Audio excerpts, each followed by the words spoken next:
சர்வ வல்லமையுள்ள தேவனுடைய நாமத்திற்கு என்றென்றைக்கும் துதியும் கனமும் உண்டாவதாக. வந்திருக்கிறவங்களை ஒவ்வொருவரையும் நமது ஆண்டவரும் இரட்சகருமான இயேசு கிறிஸ்துவின் நாமத்தினாலே உங்கள் யாவரையும் வாழ்த்துகிறேன். இந்த நாளில் பேசுவதற்கு என்று எடுத்துக்கொண்ட ஒரு குறிப்பு என்னவென்றால், என்னுடைய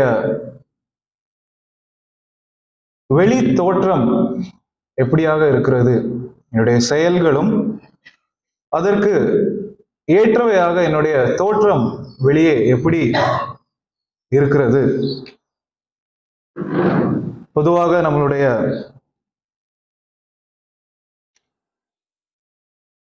வெளியே செல்கிறதற்கு முன்பதாக தலையை சரி செய்வது உண்டு,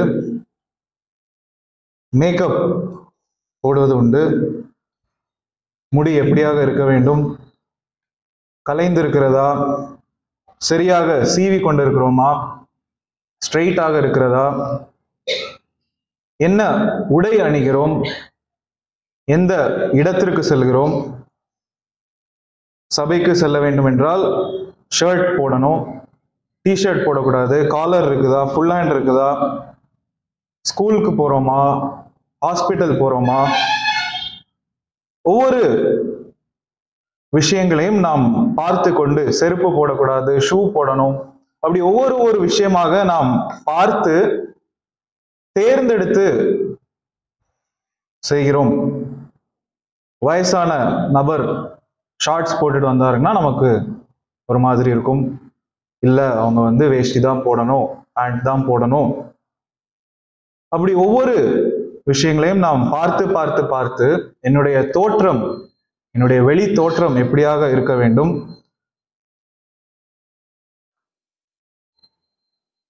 அப்படிப்பட்ட ஒரு மனதை கொண்ட மனிதர்களாக நாம் இருக்கிறோம். நமக்கு அது ஒரு செகண்ட் நேச்சராக, நம்மளை அறியாமலே சின்ன பிள்ளையிலிருந்தே நாம் அப்படியே வாழ்ந்து வருகிறோம். அடுத்தவர்களை பார்த்து எல்லாரையும் நாம் வளர்ந்து வளர்ந்து பார்க்கும் பொழுது நானும் எப்படி இருக்க வேண்டும், என்னுடைய தோற்றமும் என்னுடைய ஆக்ஷன்ஸும் என்னுடைய செயல்களும் அப்படியாகவே மாறி இந்த உலகத்தில் நாம் இருக்கிறோம்.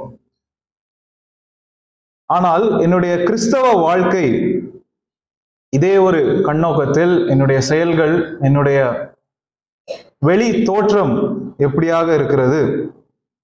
உலகத்தில் அவ்வளவு முக்கியத்துவம் நாம் கொடுக்கிறோம். வெளியே செல்கிற பொழுதிலும், இடத்திற்கும், நம்மளை காண்கிறவர்களுக்கும் கால் முதல் தலை மட்டும் எப்படி இருக்கிறது என்று முக்கியத்துவம் கொடுக்கிற நாம், கிறிஸ்தவத்தில் நாம் எப்படி இருக்கிறோம், கிறிஸ்தவ வாழ்க்கையில் நம்மளுடைய வெளி தோற்றம் எப்படி இருக்கிறது என்ற ஒரு தலைப்பில் சில வசனங்களை நான் எடுத்து வந்திருக்கிறேன். இதை நாம் இந்த நாளில் பார்க்கலாம் என்று விருப்பப்படுகிறேன். என்னுடைய வாழ்க்கை, சிறு வயதிலிருந்து பள்ளிக்கூடத்திற்கு நாம் சென்றோம், கல்லூரிகளுக்கு சென்றிருப்போம், சம்பாதிக்க நேர்ந்திருக்கும். எனக்கு சம்பாத்தியம் வருகிறது. இதை நான் செலவு செய்வதற்கு எதற்காக நான் பைபிள் பார்க்க வேண்டும். எத்தனையோ பேர் இந்த உலகத்தில் காசு சம்பாதிக்கிறார்கள், அதிக அந்தஸ்து வைத்திருக்கிறார்கள், அவர்கள் எல்லாம் சந்தோஷமாக வாழ்ந்து கொண்டிருக்கிறார்கள். பாவம் செய்கிறார்கள், அவர்களும் சந்தோஷமாக வாழ்ந்து கொண்டிருக்கிறார்கள். சபைக்கு வருடத்திற்கு ஒரு முறை வருகிறார்கள். நியூ இயர்க்கோ கிறிஸ்துமஸுக்கோ ஒரு அரை மணி நேரம் சபைக்கு வருகிறார்கள். அவர்களுடைய வாழ்க்கை எல்லாம் நன்மையாக இருக்கிறது, சந்தோஷத்தோடு இருக்கிறார்கள். ஆனால் நம்மளுடைய நோக்கமோ இந்த உலகத்தை குறித்ததானவைகள் அல்ல. நம்மளுடைய நோக்கம், தேவனை நான் அடைய வேண்டும், தேவனிடத்தில் நான் சேர வேண்டும். உலகத்தினுடைய அழைப்பு என்னுடையதல்ல, என்னுடைய அழைப்பு அவரோடு செல்வதற்கானது.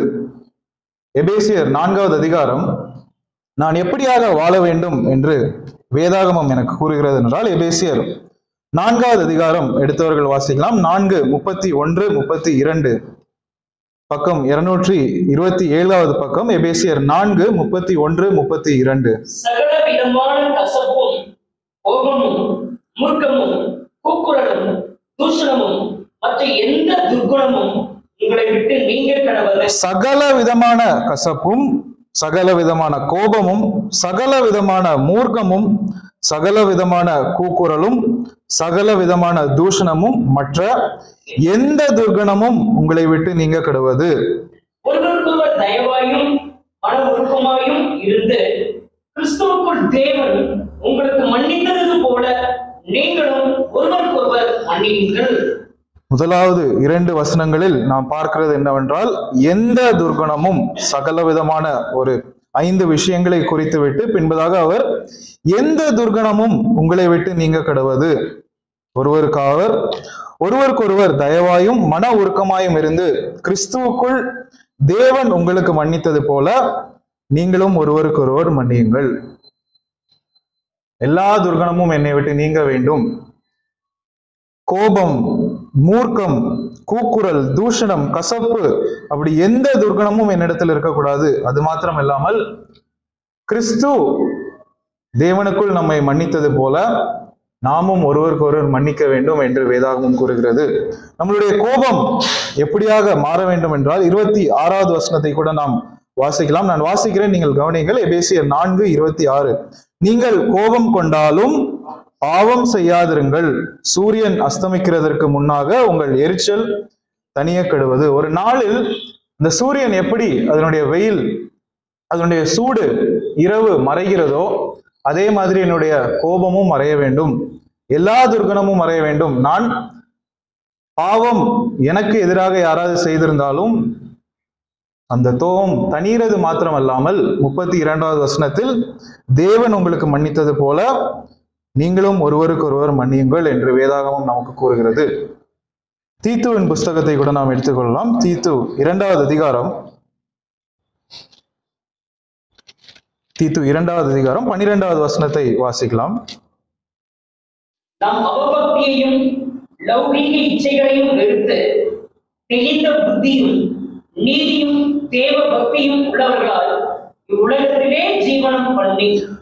முதலில் நாம் அங்கு பார்த்தவைகள் என்னவென்றால், உங்களுடைய துர்குணத்தை எல்லாம் நீங்கள் வெறுத்து ஒருவருக்கொருவர் மன்னியுங்கள் என்றும், இங்கு அதற்கு அடிஷனலாக கூடுதலாக என்ன கூறுகிறார் என்றால் தெளிந்த புத்தியையும் என்று நாம் பார்க்கிறோம். 12வது வசனத்தை நான் வாசிக்கிறேன். நாம் அவபக்தியையும் லௌகிக இச்சைகளையும் வெறுத்து தெளிந்த புத்தியும் நீதியும் தேவ பக்தியும் உள்ளவர்களாய் இவ்வுலகத்தில் ஜீவனம் பண்ணி. வெறுமையாக நம்மளை இந்த உலகத்தில் ஜீவனம் மாத்திரம் பண்ணுவதற்கு வேதாகமம் கூறவில்லை. நீங்கள் வாழ்வதோடு சேர்ந்து இவைகள் எல்லாம் வெறுத்து தெளிந்த புத்தியாயிருங்கள். உங்களுடைய புத்தி கோணலாகுவதற்கு, உங்களை தெளிவில்லாமல் கலங்க அடிக்கிறதற்கு இந்த உலகத்தில் எத்தனையோ பேர் இருக்கிறார்கள். ஒவ்வொரு இடத்திலும் திரும்பும் பொழுது ஒப்பீனியன், ஒவ்வொரு இடத்திலும் திரும்பும் பொழுது அவர்களுடைய நோக்கத்தை முன்பதாக வைக்கிறார்கள். அதையெல்லாம் பார்க்காமல் நீங்கள் தெளிந்த புத்தியாய் இருங்கள் என்றும் வேதாகமம் நமக்கு அறிவுரை கூறுகிறது. 1 யோவான் 2வது அதிகாரம் 15வது வசனத்தை கூட வாசிக்கலாம். 1 யோவான் 2:15. உலகத்திலும் உலகத்தில் உள்ளவைகளிலும் அன்பு கூறாதிருங்கள்.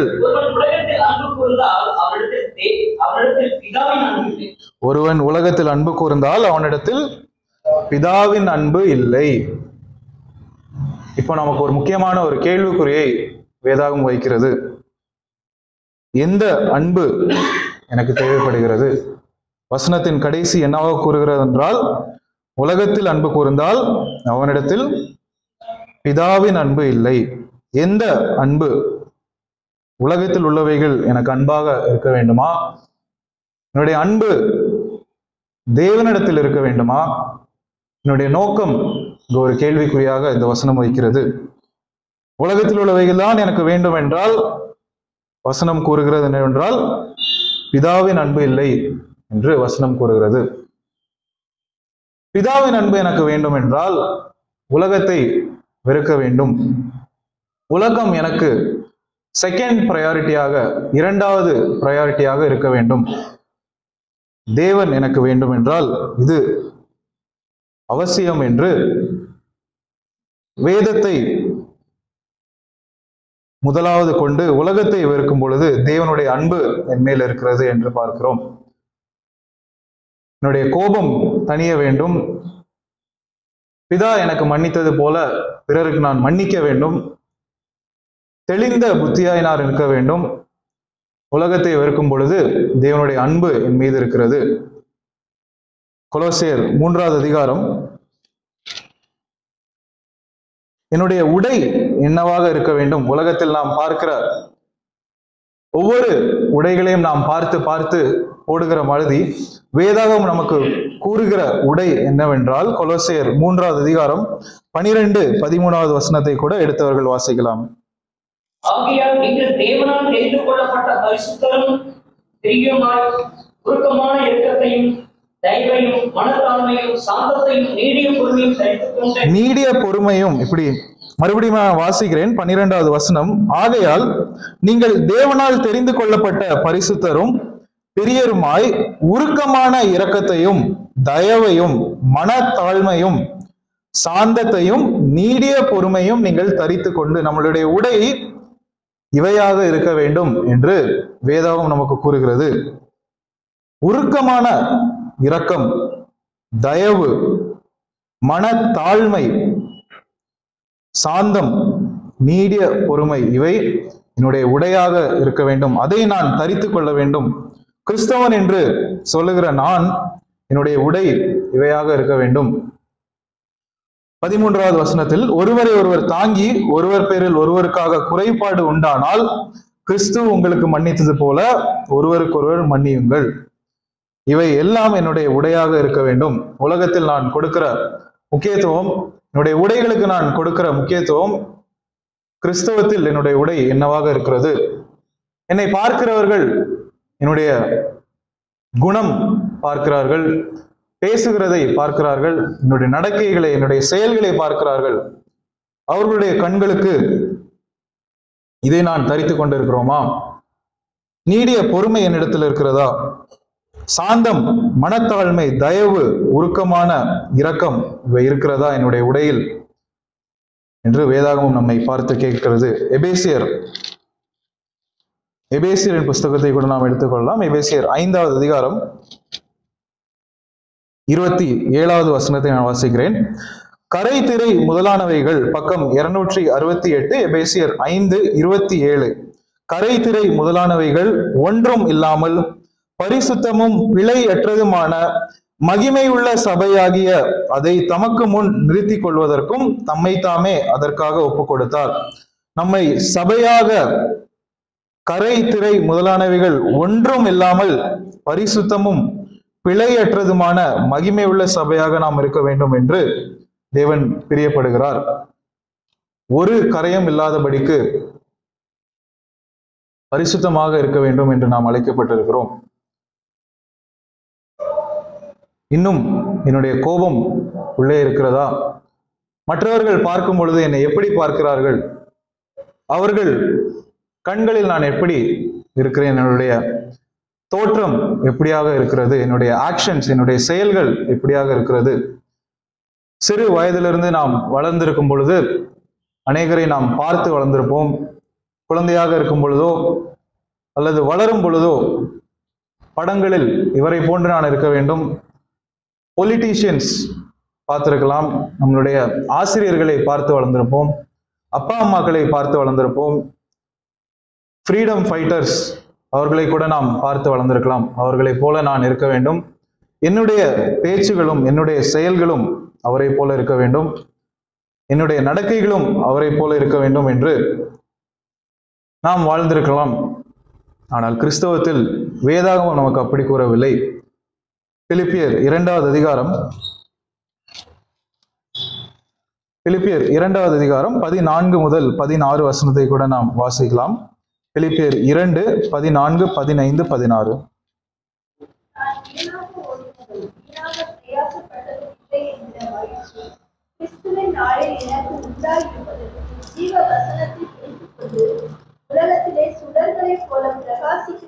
ஜீவ வசனத்தை பிடித்துக் கொண்டு உலகத்திலே சுடர்களை போல பிரகாசிக்கிற நீங்கள்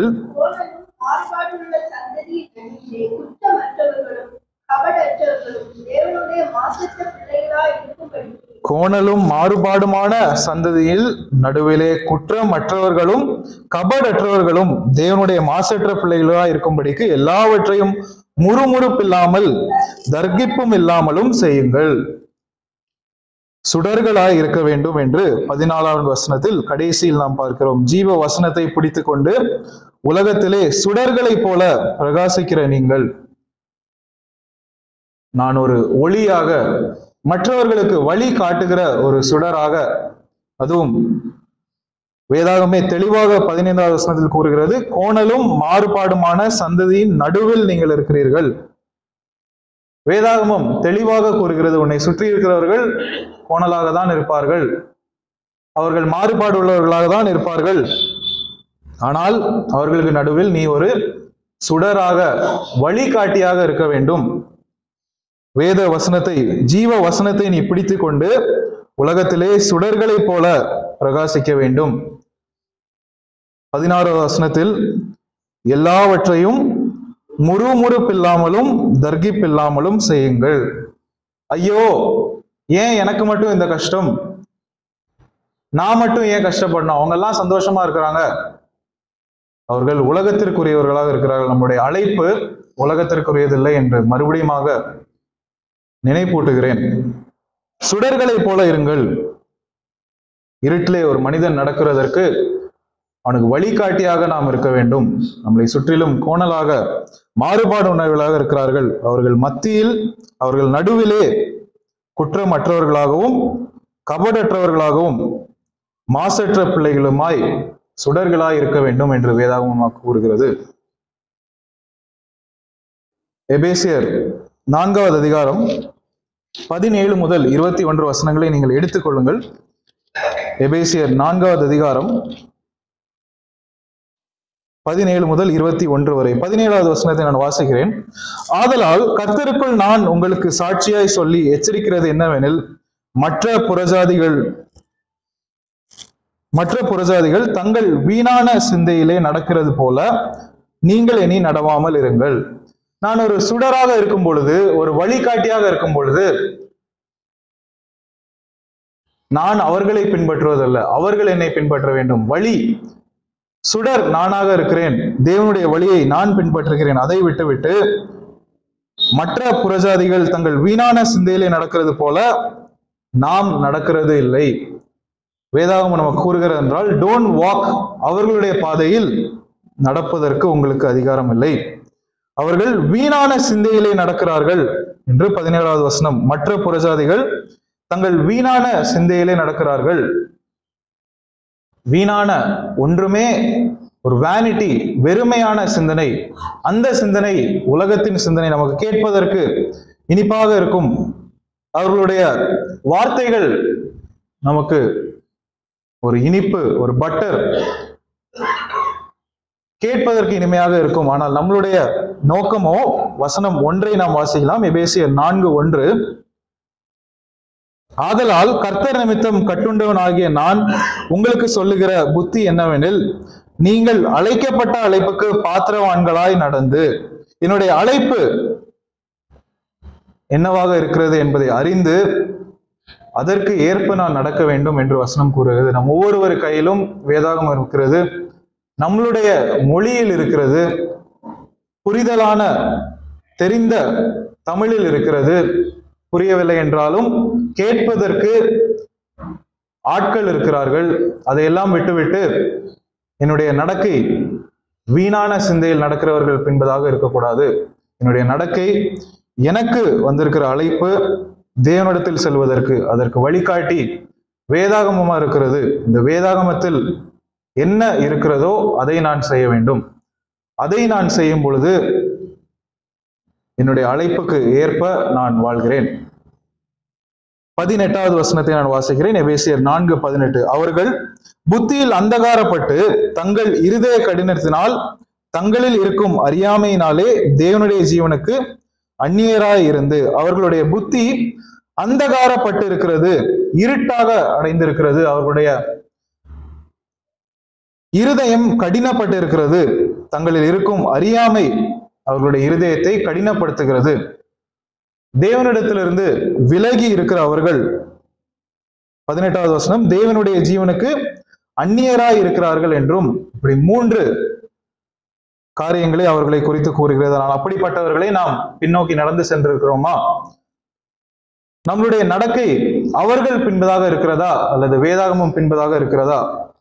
வசனம் 19, 20 கூட நான் வாசிக்கிறேன். உணர்வில்லாதவர்களாய் சகலவித அசுத்தங்களையும் ஆவலோட நடப்பிக்கும்படி தங்களை காம விகாரத்துக்கு ஒப்பு கொடுத்திருக்கிறார்கள்.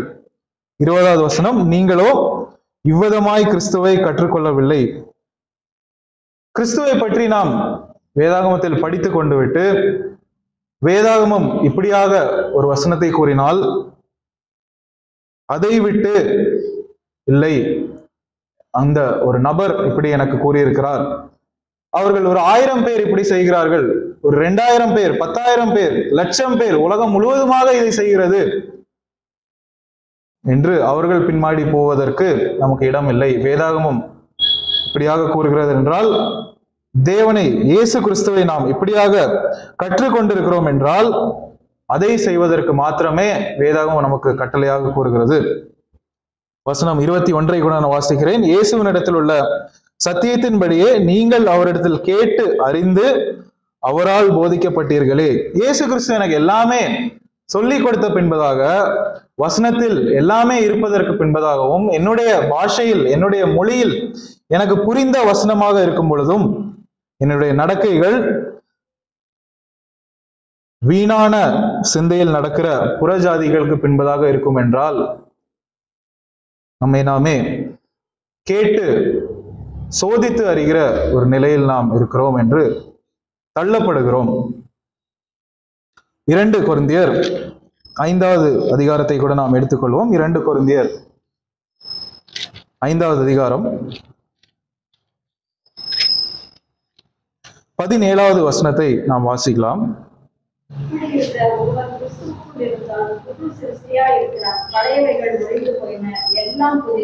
நீ கிறிஸ்தவன் என்று சொல்லிக்கொண்டு கிறிஸ்துவுக்குள் இருந்தால் புதிய சிருஷ்டியா இருக்கிறான், பழையவைகள் எல்லாம் ஒளிந்து போயின, எல்லாம் புதிதாயின.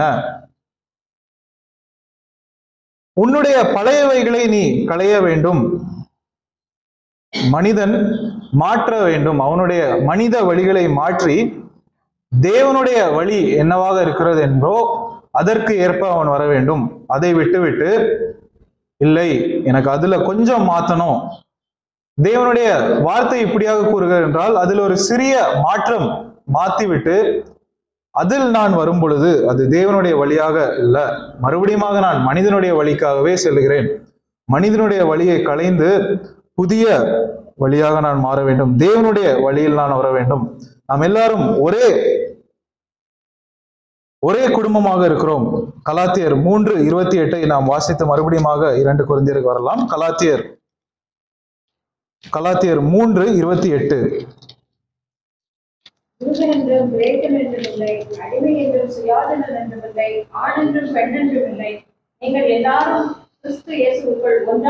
நீங்கள் எல்லாரும் கிறிஸ்து இயேசுவுக்குள் ஒன்றாய் இருக்கிறீர்கள், ஒரே குடும்பமாக இருக்கிறீர்கள். நீங்க எங்க இருந்தாலும் சரி, எந்த இடத்திலும் இருந்தாலும் சரி, நீங்கள் ஆண் என்றோ பெண் என்றும் இல்லை, நீங்கள் எல்லாரும் கிறிஸ்தவர்களாக இருக்கிறீர்கள், ஒரே குடும்பத்தாக இருக்கிறீர்கள். அப்படி ஒரே குடும்பத்தில் இருக்கும் பொழுது என்னுடைய சகோதரர் வேற ஏதோ ஒரு வழியை சென்று கொண்டிருக்கிறார், என்னுடைய அப்பா வேற ஏதோ ஒரு வழியை செய்து கொண்டிருக்கிறார், ஆனால் வேதாகமம் இப்படியாக கூறுகிறது என்றால் நாம் எல்லாரும் ஒரே குடும்பமாக இருக்கிறோம் என்றால் அங்கு ஒரு கேள்விக்குறி மறுபடியும் வருகிறது.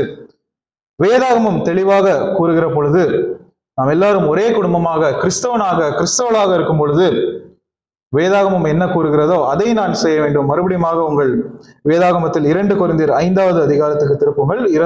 2 கொரிந்தியர் 5வது அதிகாரம் 20வது வசனத்தை நான் வாசிக்கிறேன். ஆனபடியினாலே தேவனானவர் எங்களை கொண்டு புத்தி சொல்லுகிறது போல நாங்கள் கிறிஸ்துவுக்காக ஸ்தானாதிபதிகளாக இருந்து, ஸ்தானாதிபதிகள் என்றால் ஆங்கிலத்தில் அம்பாசடர், அதாவது ரெப்ரசன்டேட்டிவ், ஒரு கவர்மெண்டை முன்னிறுத்தி ஒரு அதிகாரியாக அவர் என்ன செய்தாலும் அதற்கு ரெப்ரசன்ட் பண்ணுகிறது, அவர் ஒரு அதிகாரியாக இருக்கிறார். கிறிஸ்துவை நான் தரித்து கொண்டு அவர் என்னுடைய செயல்களில் வெளிப்பட வேண்டும், அதை தான் ஸ்தானாதிபதி, அவருக்கு எல்லா பவரும் இருக்கிறது. கிறிஸ்துவை நான் பிரதிபலிக்கும் பொழுது, கிறிஸ்துவை நான் ரெப்ரசன்ட் பண்ணும் பொழுது, கிறிஸ்துவனுடைய ஸ்தானாதிபதியாக நான் இருக்கும் பொழுது, என்னுடைய செயல்கள் எல்லாம் அவரை வெளிப்படுத்த வேண்டும். என்னுடைய செயல்கள் எல்லாம் வேறு ஒருவரை வெளிப்படுத்தினால், இந்த உலகத்தை வெளிப்படுத்தினால், நான் யாருடைய ஸ்தானாதிபதியாக இருக்கிறேன்? உலகத்தின் ஸ்தானாதிபதியாக இருக்கிறேன். உலகத்தை நான் பிரதிபலிக்கிறவனாக இருக்கிறேன். ஆனால் என்னுடைய செயல்கள் கிறிஸ்துவை பிரதிபலிக்க வேண்டும். என்னுடைய சுய தோற்றம் களைந்து என்னுடைய செயல்கள் எல்லாம் கிறிஸ்துவை பிரதிபலிக்கதாக இருக்க வேண்டும். 14வது வசனம், 15வது வசனத்தை கூட நான் வாசிக்கிறேன். கிறிஸ்துவனுடைய அன்பு எங்களை நெருக்கி ஏவுகிறது. ஏனென்றால் எல்லாருக்காகவும் ஒருவரே மரித்திருக்க, எல்லாரும் மரித்தார்கள் என்றும், பிழைத்திருக்கிறவர்கள் இனி தங்களுக்கென்று பிழைத்திராமல் தங்களுக்காக மரித்த எழுந்திருக்கிறவர் என்று பிழைத்திருக்கும்படி அவர் எல்லாருக்காகவும் மரித்தார் என்றும் நிதானிக்கிறோம். இங்கு நான் கோடிட்டு காட்டுகிற என்னதென்றால், முதலாவது பகுதி, பிழைத்திருக்கிறவர்கள் இனி தங்களுக்கென்று பிழைத்திராமல் தங்களுக்காக மரித்து எழுந்திருக்கிறவருக்கு என்று பிழைத்திருக்கும்படி, இயேசு கிறிஸ்துவுக்கென்று பிழைத்திருக்கும்படி நம்மளை அழைத்திருக்கிறார். அதை விட்டுவிட்டு என்னுடைய உலகம்தான் எனக்கு முக்கியம், இயேசு கிறிஸ்துவை நான் அறிந்தது, அவரை நான் கற்றுக்கொண்டது எல்லாவற்றையும் விட்டுவிட்டு, வேதாகமம் கூறுகிறதையும் நான் விட்டுவிட்டு எனக்கு உலகம்தான் வேண்டும் என்றால், என்னுடைய அழைப்பு எங்கே என்னை செல்லுகிறது? எங்கே என்னை கொண்டு போய் விடுகிறது? உலகத்தில் உள்ள நாட்கள் புல்லுக்கு ஒப்பாயிருக்கிறது என்று அநேக முறை நாம் வாசித்திருக்கிறோம். அப்படிப்பட்ட ஒரு சில நாட்களுக்கு உடைய ஒரு உலகத்தை உடையதாக என்னுடைய வாழ்க்கை, என்னுடைய நோக்கம், என்னுடைய வெளித்தோற்றம், என்னுடைய செயல்கள் இருக்கும் என்றால், வேதமும் நமக்கு அப்படியாக கூறவில்லை. நம்மளுடைய அழைப்பு எங்கே நம்மளை கூட்டி செல்கிறது? கடைசியாக ஒரு பகுதியை நாம் வாசிப்போம். இதை நீங்கள் கவனிக்கும்படியாக கேட்டுக்கொள்கிறேன். 1 கொரிந்தியர் 8வது அதிகாரத்தை நீங்கள் எடுத்துக்கொள்ளுங்கள். நாம் முதலிலிருந்து கடைசியாக பார்த்ததுக்கு ஒரு சாராம்சமாக இந்த பகுதி நமக்கு ஒரு சம்மரியாக கூறும் என்று விருப்பப்படுகிறேன். 1 கொரிந்தியர் 8வது அதிகாரம். இந்த முழுவதான அதிகாரத்தில் அவர் என்ன கூறுகிறார் என்றால், விக்கிரகங்களுக்கு படைத்த ஒரு உணவை உண்ணுவதை குறித்தும், அதில் என்ன ஒரு பவர் இருக்கிறதா என்பதை குறித்து இந்த அதிகாரம் முழுவதுமாக பேசுகிறது. 1 கொரிந்தியர் 8வது அதிகாரம் 9வது வசனத்தை நான் வாசிக்கிறேன். 1 கொரிந்தியர் 8:9. ஆகிலும் இதை குறித்து உங்களுக்கு உண்டாயிருக்கிற அதிகாரம் எவ்விதத்திலும் பலவீனருக்கு தடுக்கல் ஆகாதபடிக்கு பாருங்கள். என்ன தடுக்கல் என்றால், 5வது வசனத்திலிருந்து நான் வாசிக்கிறேன். வானத்திலேயும் பூமியிலும் தேவன், 6வது வசனம், மன்னிக்கவும், 6வது வசனம், பிதாவாகிய ஒரே தேவன் நமக்கு உண்டு, அவராலே சகலமும் உண்டாயிருக்கிறது, அவருக்கென்று நாமும் உண்டாயிருக்கிறோம். இயேசு கிறிஸ்து என்னும் ஒரே கர்த்தரும் நமக்கு உண்டு, அவர் மூலமாய் சகலமும் உண்டாயிருக்கிறது, அவர் மூலமாய் நாமும் உண்டாயிருக்கிறோம். இங்க அவர் என்ன கோடிட்டு காட்டுகிறார் என்றால், எப்பா, இந்த உலகத்தையே உண்டு பண்ணது தேவன், உலகத்தில் உள்ளவைகளையும் உண்டு பண்ணது தேவன். அப்படி இருக்கும் பொழுது நீ என்ன சாப்பிட்டாலும், விக்கிரகத்தை வைத்ததாலும் என்ன சாப்பிட்டாலும் அது தேவன் உண்டு பண்ணினது. அதனால் உனக்கு என்ன மாய சக்தியோ எதுவும் வரப்போகிறது இல்லை. இப்படி 9 வசனங்கள் வரை அவர் அப்படி கூறிக்கொண்டு வருகிறார். ஆனால் அந்த 7வது வசனத்தை நீங்கள் வாசியுங்கள். ஆகிலும் இந்த அறிவு எல்லாரிடத்திலும் இல்லை.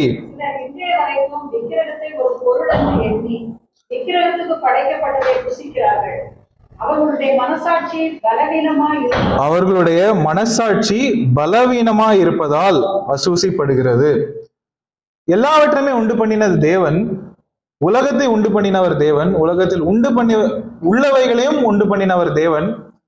அதனால் அதுல எந்த ஒரு மாற்றமும் இல்லை. ஆனால் இந்த அறிவு எல்லாரிடத்திலும் இல்லை என்று 7வது வசனத்தம் வாசிக்கிறது. சிலர் இன்றைய வரைக்கும் விக்கிரகத்தை ஒரு பொருள் என்று எண்ணி விக்கிரகத்துக்கு படைக்கப்பட்டதை புசிக்கிறார்கள். அவர்களுடைய மனசாட்சி பலவீனப்பட்டிருப்பதால் அசூசிப்படுகிறது.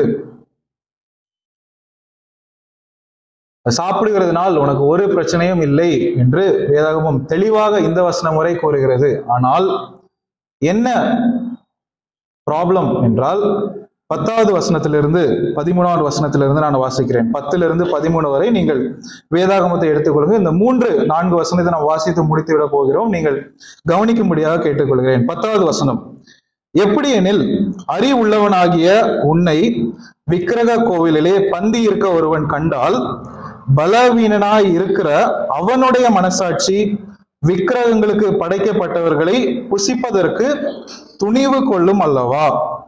11வது வசனம், பலவீனம் உள்ள சகோதரன் உன் அறிவின் நிமித்தம் கெட்டு போகலாமா? அவனுக்காக கிறிஸ்து மரித்தாரே. 12வது வசனம், இப்படி சகோதரருக்கு விரோதமாய் பாவம் செய்து பலவீனம் உள்ள அவர்களுடைய மனசாட்சியை புண்படுத்துகிறதுனாலே நீங்கள் கிறிஸ்துவுக்கு விரோதமாய் பாவம் செய்கிறீர்கள். உலகத்தை உண்டு பண்ணினவர் தேவன், அதில் உள்ளவைகளையும் உண்டு பண்ணினவர் தேவன். சாப்பிடுகிறதுனால ஏதாவது பிரச்சனையானா இல்ல. ஆனா என்ன பிரச்சனை, நீ அங்க சாப்பிடுகிறதுனால, நீ அந்த பந்தியில் பங்கு பெறுகிறதுனால, உன்னுடைய செயலினால் உன்னை காண்கிற ஒருவன் அவனுடைய அறிவு குறைவினால், அவன் அறிந்தது குறையாம இருக்கிறதுனால் உன்னுடைய செயல் அவனை கிறிஸ்துவுக்குள் வருவதற்கு தடை பெற்று இருக்கிறது.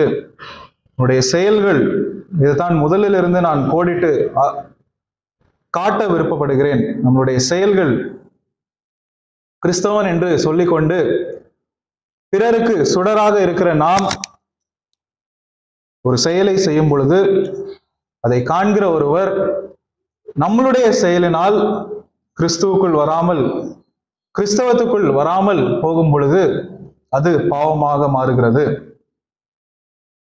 ஸ்தானாதிபதிகளாக நாம் இருக்கிறோம், கிறிஸ்துவை பிரதிபலிக்கிற பிள்ளைகளாக நாம் இருக்கிறோம். இங்குதான் ஒரு முக்கியமான கேள்வி, முக்கியமான ஒரு இம்பார்ட்டன்ஸ் இங்கு வருகிறது. என்னுடைய செயல்கள் எனக்கு முக்கியமாக இருக்கிறதா, அல்லது தேவனுக்கு பிரியமாக பிறரை மாற்றுவதற்கு என்னுடைய செயல்கள் இருக்கிறதா? என்னுடைய உடை நாம் பார்க்கிறோம், வெளியில் செல்கிற பொழுது முதலில் நான் கூறின மாதிரி முடியிலிருந்து கால் வரை ஷூ போட்டிருக்கிறேனா, எல்லாம் நாம் பார்க்கிறோம். ஒளியாக நாம் இருக்க வேண்டும் என்று வேதாகம் கூறுகிறது. வெறும் உலகத்தில் மாத்திரமல்ல, கிறிஸ்தவத்தில் நான் ஒளியாக இருக்க வேண்டும். என்னுடைய செயல்கள், என்னுடைய செல்ஃப் போர்ட்ரேயல், நான் காண்பிக்கிற விதம் பிறருக்கு எப்படி இருக்கிறது, அவர்களை கிறிஸ்தவத்தில் மாற்றுவதற்கு என்னுடைய வழிகள் இருக்கிறதா, என்னுடைய செயல்கள் இருக்கிறதா? கிறிஸ்தவம் என்று சொல்லிக்கொண்டு நாள் கிழமை தூஷணம், கண் வைப்பது, திருஷ்டி, இதெல்லாம் நானும் செய்து கொண்டிருந்தால் என்னை பார்க்கிறவனும் எல்லாமே ஒண்ணுதான், நான் இங்க இருந்து செய்யறேன், அவங்க அங்க இருந்து பண்றாங்க, அவ்வளவுதான் டிஃபரன்ஸ் அப்படின்னு, அவ்வளவுதான் ஒரு நபரை நாம் மாற்றுவதற்கு, அவர்களை அங்கே இருப்பதற்கு நம்மளுடைய செயல்கள் அப்படியாக இருக்கிறது. ஒருவர் நம்மளை பார்க்கிறார்கள் என்றால் நாம் அவர்களுக்கு சுடராக இருக்க வேண்டும். அதை விட்டுவிட்டு என்னுடைய சுடரையும் அணைத்து டார்ச் லைட் எல்லாம் ஆஃப் பண்ணிட்டு நாமும் அவர்களோடு சேர்ந்து குழியில் விழுவதல்ல, நாமும் அவர்களுக்கு வழிகாட்டியர்களாக இருக்க வேண்டும். துளிர் விட்டு போச்சு அல்லது குளிர் விட்டு போச்சு என்று கூறுவார்கள். என்னுடைய நெருப்பு, எரிகிற ஒரு நெருப்பு, கிறிஸ்தவத்தில் எரிகிற ஒரு நெருப்பு கொஞ்சம் கொஞ்சமாக ஒவ்வொரு வாரமும் நாம் விட்டு விட்டு விட்டு அந்த பயம் குறைந்து விடுகிறது. இந்த உலகத்திற்கு பின்பதாக என்னுடைய உடல், ஆத்மா எங்கே செல்லுகிறது? உலகத்தில் உறவைகளாக நாம் இருந்தோம் என்றால் எங்கே செல்லுகிறது? தேவனுடைய பிள்ளைகளாக நாம் இருக்கிறோம் என்றால் எங்கே செல்லுகிறது? இந்த நாள் முதல் நம்மளுடைய செயல்கள் எப்படியாக இருக்கிறது? சகலத்தையும் உண்டு பண்ணினவர் தேவன், நம்மளையும் உண்டு பண்ணினவர் தேவன். நாம் எப்படியாக இருக்க வேண்டும் என்று பல வசனங்களை நாம் பார்த்தோம். என்னுடைய செயல்கள் எப்படியாக இருக்க வேண்டும்? என்னுடைய ரெப்ரசன்ட், நான் செய்கிற செயல்கள் எல்லாம் கிறிஸ்துவை பிரதிபலிக்க வேண்டும். நான் செய்கிற செயலினால் மற்றவர்களும் அவர்களுடைய விசுவாசத்தை காத்து கொள்வதற்கு அது ஒரு பிரதிபலிப்பாக இருக்க வேண்டும் என்பது இந்த நாளை பார்த்தோம். இந்த நாள் முதல் வேதாகமத்தின்படி நம்மளுடைய செயல்கள் இருப்போம் என்று யோசித்து இந்த நாளில் நாம் கடந்து செல்வோம். தேவன் தாமே இந்த வார்த்தைகளை ஆசீர்வதிப்பாராக. ஆமென்.